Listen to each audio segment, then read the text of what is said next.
Captain Roger Hill is joining me. He's got a new book out called Dog Company, a true story of American soldiers abandoned by their high command. Captain, how are you?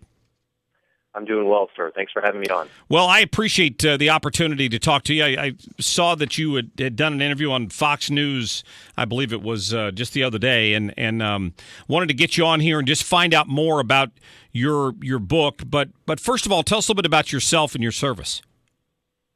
Sure. So I'm a West Point grad, fourth-generation veteran. Spent about 9 years in the Army as an infantry officer, service to Korea, Iraq, and Afghanistan, which is where the book Dog Company is set. Right, and you pointed out that you believe this is a book the Army doesn't want people to read. Why is that? Well, it uncovers a number of things that we're doing in the way of over-politicizing our rules of engagement, which is leading to unnecessary death and injury to our service members overseas. Tell me a little bit more about the situation that led you to feel like you needed to expose this. Certainly. So my first sergeant, Tommy Scott, and myself, we led a heavy weapons company in a very violent province in Afghanistan. And the enemy always seemed to be one step ahead of our every move. Through the aid of a counter-intel team, we discovered that we had 12 spies on our base. Wow. Now, these spies were Afghan workers in the form of translators and just day laborers who provided support to our base so that we could focus on combat operations. They were supposedly vetted by the U.S. government, background checks, security checks, so on and so forth, to be good enough to work with us.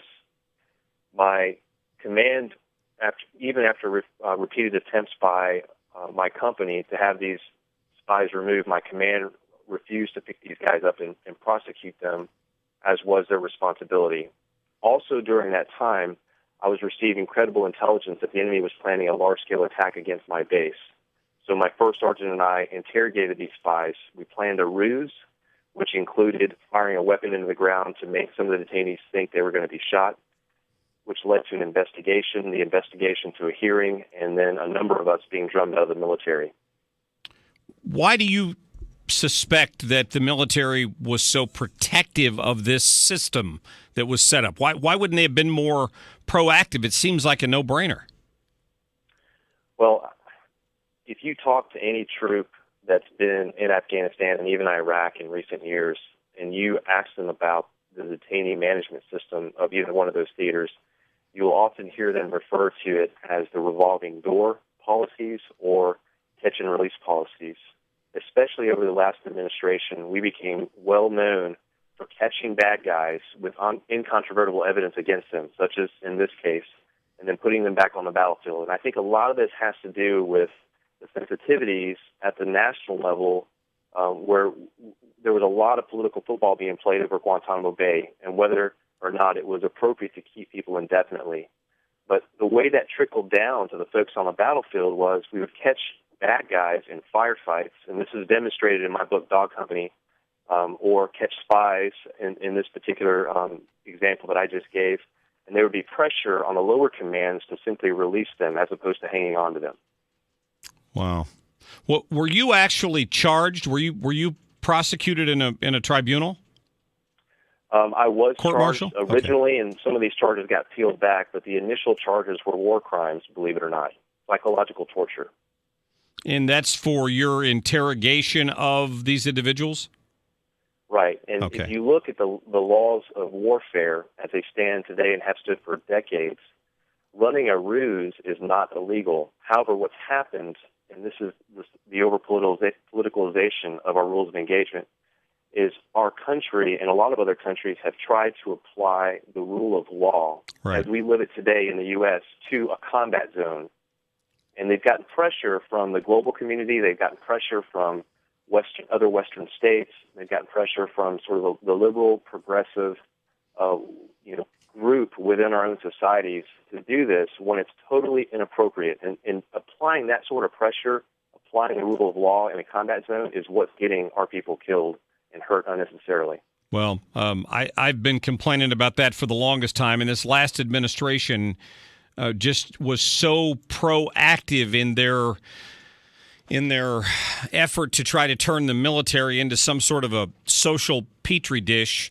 And I'm sure that political correctness played a big role in that. We're talking to Captain Roger Hill, whose book we're discussing right now. And since you've been out and you've been able to talk about this, have other people come forward to you with similar stories?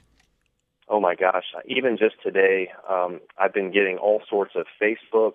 And folks can find Dog Company on Dog Company the book on Facebook and all the other social media platforms. But I've been getting messages over Facebook, LinkedIn from all kinds of other troops who've been overseas and have dealt with this. Just basically saying, "Hey, way to go! Thanks for bringing this to light. This is in fact getting our people killed." So yes, and this is a story that Lynn Vincent, my co-author, a New York Times bestselling author, she also helped Sarah Palin write her book "Going Rogue" a number of years ago.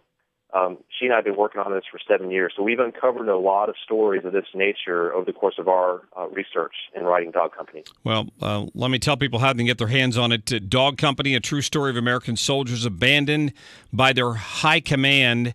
It is available on Amazon. And, of course, the author is Captain Roger Hill. And, Captain, listen, I appreciate your time today. Thank you so much for your service. Hey, thanks for your service. Thanks for what you're doing for America. Absolutely. Have a great day. Thank you. You do the same. Take All care. right. Yeah, absolutely. Yeah, that's. I'm going to have to get my hands on that and take a look at it. It's what some of our folks have gone through, and they're, again, an example of his courage for being able to come forward and write that book, because that took some guts. But like he said, a lot of other people have come out and said, "Hey, look at this." When we